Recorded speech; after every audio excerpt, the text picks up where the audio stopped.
Tasya Setoho. Salam jumpa kembali teman-teman Tauyu sekalian. Hari ini saya ngobrol seru lagi dengan Sangmen Lipingsen yang menjadi narasumber kita untuk ngobrol cerdas dan ngobrol jelas ya Sangmen ya. Iya betul. Jadi Tauyu sekalian, dari saya juga Tasya Setoho. Hari ini saya dan Kotek ketemu kembali. Kita akan membahas mungkin banyak hal. Ya. Kotek ada beberapa hal yang ingin disampaikan. Silakan kita mulai ngobrolnya, Kotek. Iya, jadi kita ngobrol cerdas, ngobrol jelas. Oke, jadi teman-teman dan Tauyu sekalian ya, saya ini hari ini mau mengajak kita ngobrol soal membaca buku dan menulis buku. Ya.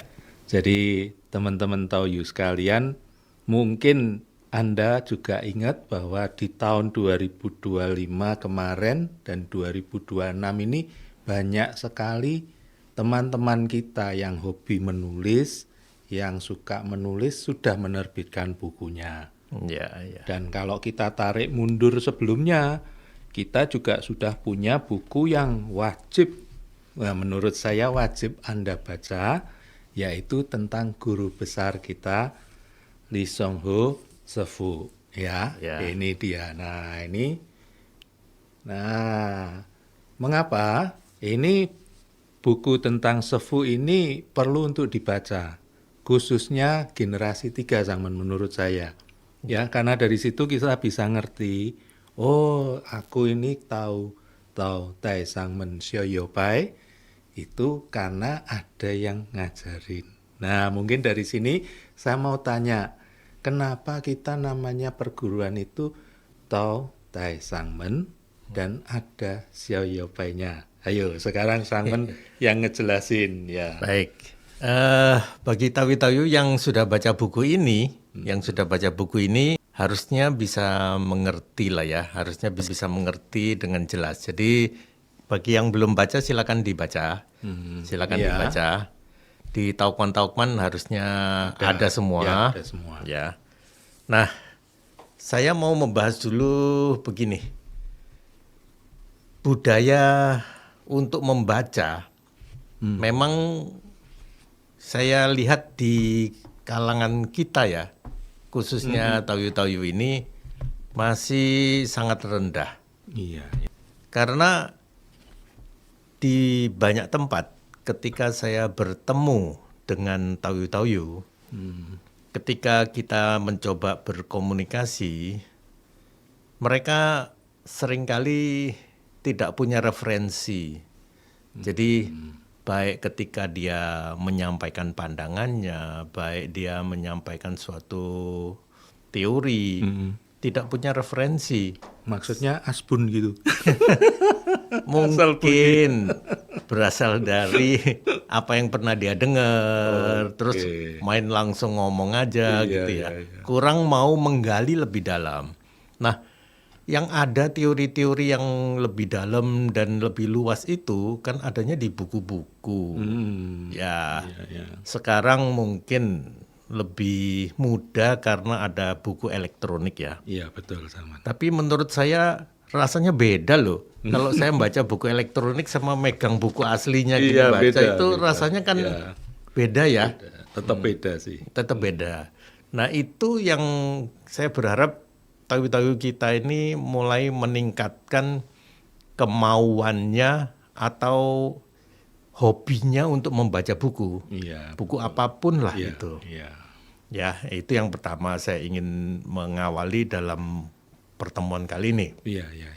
Lalu tadi tentang buku Sang Guru Besar Lee Song-ho ini kan biografi. Ceritanya biografi itu yaitu kita menceritakan bahwa mulai dari mungkin masa kecilnya beliau, lalu sampai beliau mengajarkan Tao Ing Suk, sampai beliau meninggalkan kita semua, lalu kelanjutannya bagaimana. Nah, itu adalah sebuah rangkaian biografi yang coba kita tampilkan. Nah, di dalam hal ini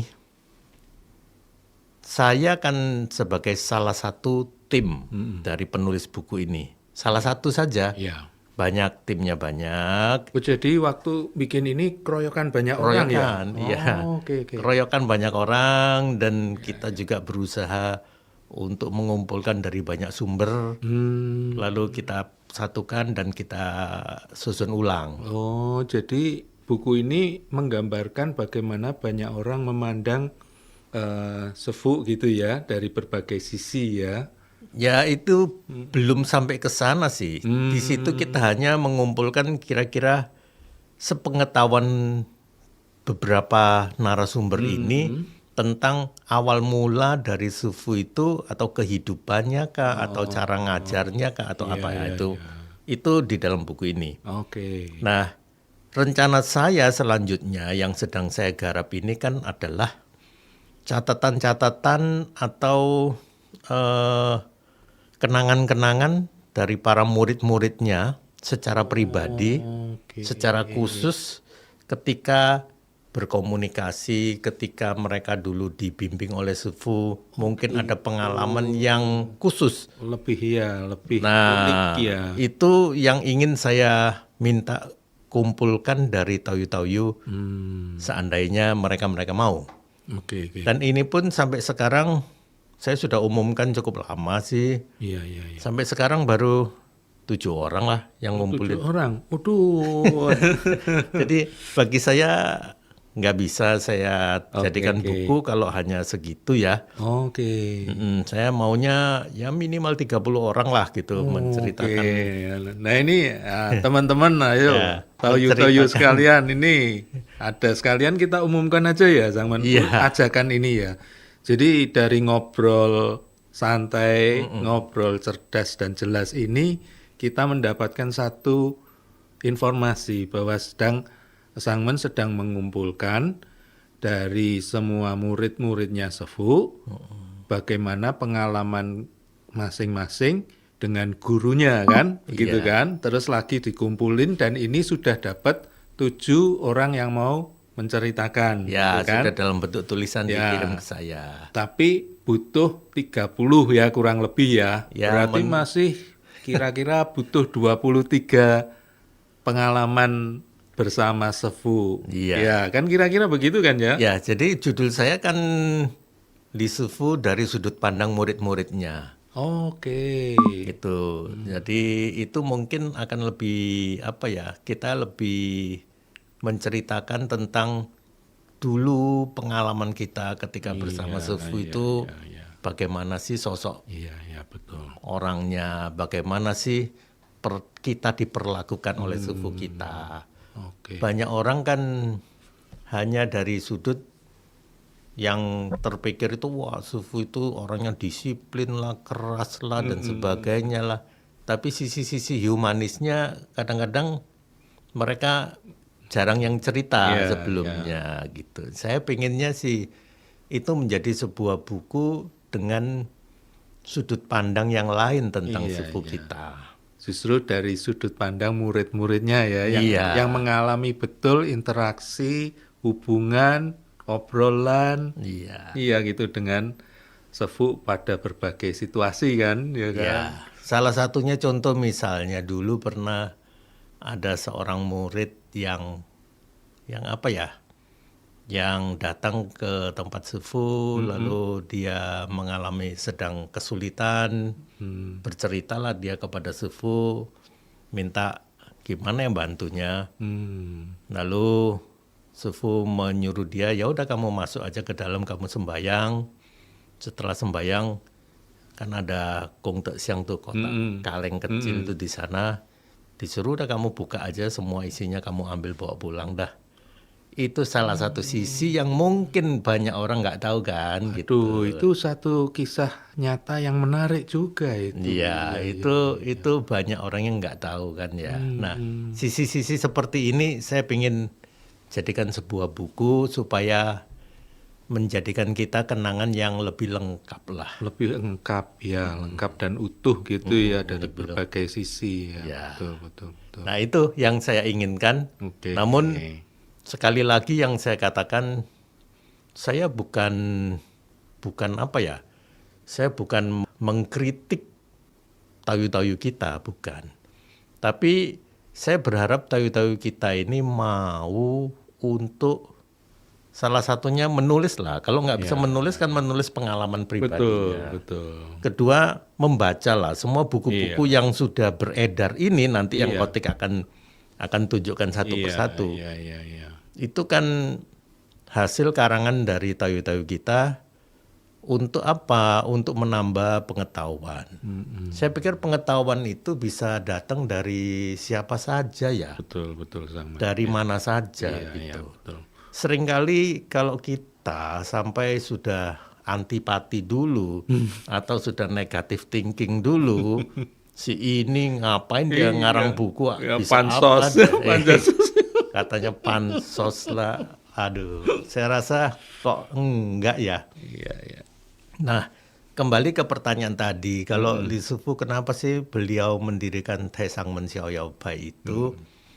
Ya di dalam buku biografi itu tercantum mulai tahun 70-an sebetulnya sudah mulai mengajarkan Tao Ying Su. Nah, Tao Ying Su yang beliau ajarkan itu, saya sebagai anaknya sendiri pun saya tidak tahu beliau belajarnya dari mana.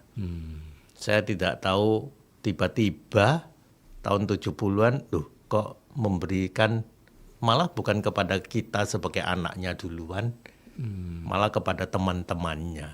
Oke. Nah saat itu setahu saya adalah beliau ini mengatakan kepada teman-temannya, kalian-kalian ini, kepada temannya ya, kalian-kalian ini rasanya kok banyak dibohongin di luaran sana, karena kondisi mungkin kehidupannya atau apanya, bertanya kepada orang-orang di luar sana. Iya, betul. Yang mungkin ngaku sebagai suhu ini, suhu itu, lalu mereka semua hanya dirasakan kalian cuman ditipu-tipu aja. Kenapa kok nggak mau belajar sendiri? Kalau dimensi kedewaan, mulailah diajarin. Nah setelah itu baru saya sendiri, saya hanya berbicara saya ya, saya nggak berbicara saudara saya lainnya apakah merasakan hal yang sama. Iya. Ya, saya belum tahu itu. Yang saya rasakan saat itu, kok tiba-tiba ada yang beginian ya. Nah, barulah mulai berkembang, termasuk saya di Tao Ying tahun 76. Oh, Sangmen Tao Ying 76. Iya. Oh, kalau saya kaitkan dengan diri saya lahir tahun 71. Berarti Sangmen di Tao Ying 5 tahun setelah saya lahir. Ya. Iya. Sekarang ketemu di podcast ini. Aduh, suatu kebetulan ya. Ya karena saya kan lahir tahun 60 ya. Jadi ketika saya umur 16. Saya 16 ya? Ya. Di Tao Ying ya? Di Tao Ying umur 16. Nah, di Tao Ying lah. Saat itu mulailah ada murid-muridnya. Dari berapa puluh jadi berapa ratus. Lalu mulailah murid-muridnya ini. Awalnya ada yang manggilnya acak-acakan lah ya. Ada yang manggil ko, ada yang manggil pak, ada yang manggil itu, lalu ada yang manggil sufu. Jadi campur aduk. Campur aduk, iya. Nah, lalu belum tersistem baku belum ya. ada. Ya. Sufu sendiri ya tidak menempatkan dirinya sebagai sufu ya. Beliau kan lebih kepada pengajar memang dulunya kan latar belakangnya guru. Sehingga beliau ya biasa-biasa aja. Sampai suatu saat ada beberapa orang murid yang lebih dekat. Lalu menganjurkan harusnya kita semua manggilnya sufu nih gitu. Mulailah dipanggillah sufu, jadi mulai terbiasa orang-orang dekat itu memanggilnya sufu. Nah setelah sekian lama, lalu orang bertanya, jadi kita ini alirannya apa nih gitu. Oh gitu, jadi itu awalnya begitu. Ya, awalnya ya nggak ada. Jadi bukan awal sefu itu deklarasikan, gua sefu gitu, bukan begitu ya. Oh, nggak ada seperti itu. Bahkan sefu ngomong ngapain sih manggil itu biasa-biasa aja gitu. Oke. Ya di awal-awal biasanya sefu menghindar kok, menghindar dipanggil itu ngapain mesti harus manggil begitu. Jadi salah satu sefu itu orangnya nggak mau terlalu formal. Oke, ya lanjut sama tadi, terus tadi membentuk sebuah Nah, lalu mulailah orang bertanya, jadi kita ini menpainya apa gitu. Ya, mulai saat itu orang bertanya. Jadi berpikiran kita dulunya di Congkok dari mana nih? Aliran apa nih? Kalau di Congkok itu kan begitu ya. iya iya iya. Jadi alirannya apa, menpainya Iya apa. ya, Butong Pai atau apa? Iya. Kalau cerita silat itu kan ada aliran Iya. utara, aliran selatan, ya ya. Jadi ya. ada men, ada pai gitu. Oke. Jadi yang besarnya itu kan mennya, Oke. lalu painya itu alirannya gitu. Jadi Oh. Sifu mulailah ngomong kita ini Taisang Men gitu. Oh. Lalu painya apa Sifu gitu. Sifu terus ngomong kita ini Xiao Yao Pai.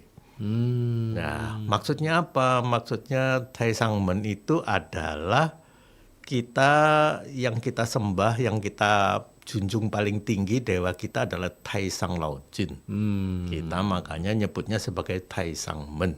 Oke, karena kita painya kita Taisang Lao Jin. Loci. Lalu kok sebutnya Xiao Yao Pai, alirannya Xiao Yao Pai. Xiao Yao itu kan kalau secara harafiah kan optimis, Oke. bebas, Ya, nggak ada merdeka. ikatan, merdeka gitu. Iya iya. Ditanya kenapa, Sifu mengatakan bahwa dari sudut pandang Sifu ini manusia ini sudah banyak susahnya ya, banyak kesulitannya. Maka seharusnya manusia hidup itu harus bisa optimis. Harus bisa di tengah positif. segala. Ya, di tengah kondisi mungkin saat itu Sifu memandang manusia ini hidupnya lebih banyak kesulitan, lebih banyak penuh beban dan penderitaan, sebagainya. penuh iya iya. Sehingga mungkin saya berpikir melalui ajaran-ajaran yang akan disampaikan oleh Sifu itu, manusia-manusia kita-kita yang sebagai muridnya Iya iya iya. akan lebih optimis hidupnya. Oke oke. Nah, dalam nalar saya, dalam pemikiran saya, ini sangat masuk akal. Karena ketika kita pertama kali belajar, lalu kita diberikan ilmu kedewaan. Oke. Tao Ya. Yingsu kan? betul. Ya, itu kan yang pertama kan. Betul, Begitu betul. kita masuk, Ya kita kenalnya langsung dengan langsung dengan Tao Tao Yingsu Yingsu. ini kan. Iya iya. Nah, Kita nggak disuruh baca buku kitab yang tebal dulu, tapi langsung nggak ada kan? Iya. Nggak ada disuruh besi dulu. Atau disuruh ngangkat air dulu, enggak kan ya. Langsung diajari ilmu tentang kedewaan. Itulah sebabnya saya katakan bahwa kita hidup atau Sifu menganggap manusia ini hidup seperti orang yang matanya ditutup. Oke. Sehingga apapun yang dia hadapi itu adalah semuanya pesimis karena tidak ada panduan sama sekali. Oke. Ketika diajarkan Tao Yingsu, seolah-olah ada yang mulai menggandeng kita, menuntun kita untuk menjalani kehidupan. Oh. Nah, begitu. bukankah itu lalu menambah optimisme kita dalam menjalani hidup?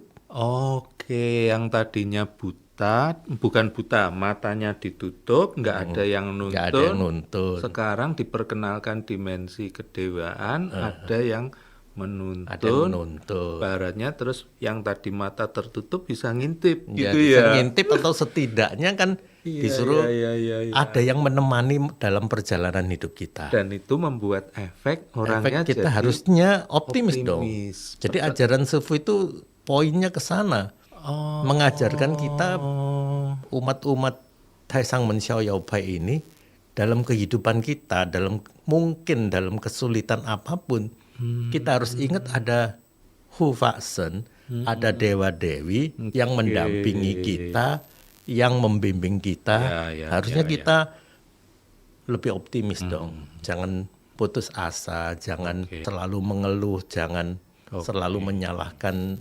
kehidupan, keadaan dan sebagainya. Kita Saya mulai pikir itu. berdiri di atas kaki sendiri, mulai kuda-kudanya diperkuat gitu ya.